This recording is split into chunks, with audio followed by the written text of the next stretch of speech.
salahkeun bener-benerkeun teu pamrih nyana diomongkeun galak sadaekna jeung sacablakna nyana diomongkeun tabat teu beres kiai kajen teuing pokona terus bae ngajak lantaran asa katitipan ilmu ku Gusti Allah ajakan jelema daek jeung teu lain urusan maneh urusan Gusti Allah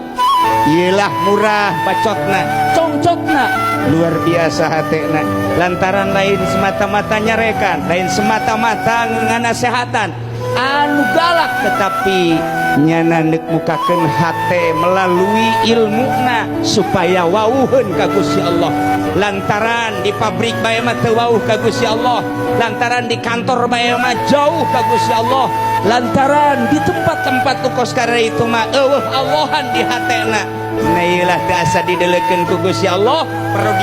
dibentur jelema kos kitu mah lamun perlu didoser jelema kos kitu mah da ieu teu mamrih contona wali-wali Allah Subhanahu wa taala.